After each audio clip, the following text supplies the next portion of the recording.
Bonjour et bienvenue à tous pour cette demi-heure d'infos en direct. Réunion de crise à Ankara après l'explosion meurtrière qui a frappé un peu plus tôt ce matin un quartier touristique d'Istanbul et le bilan est lourd. Au moins 10 morts et une quinzaine de blessés. Recep Tayyip Erdogan parle d'un attentat suicide commis par une personne syrienne. Les faits avec Océane Nicole. Une scène d'horreur à Istanbul.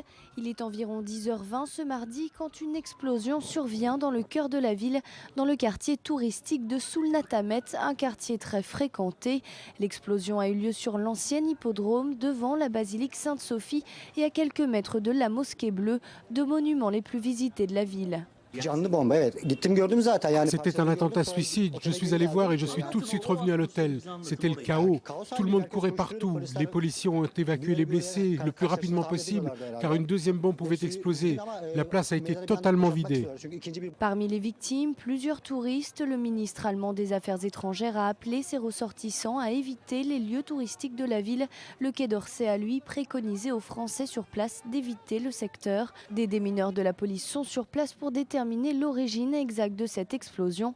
Le président turc Erdogan s'est exprimé. Il qualifie cette explosion d'acte terroriste d'origine syrienne. Une réunion de crise a été convoquée par le Premier ministre du pays, aux côtés du ministre de l'Intérieur et du chef des renseignements. Depuis des mois, la Turquie vit en état d'alerte après le double attentat suicide devant la gare centrale d'Ankara. Une attaque qui avait fait 103 morts le 10 octobre dernier.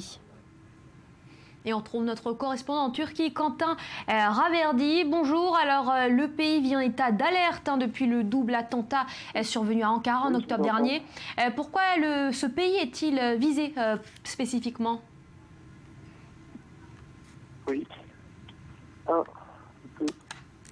Quentin Raverdi, est-ce que vous m'entendez?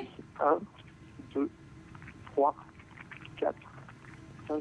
Visiblement une mauvaise liaison depuis la Turquie. On tentera de joindre notre correspondant un peu plus tard dans cette édition.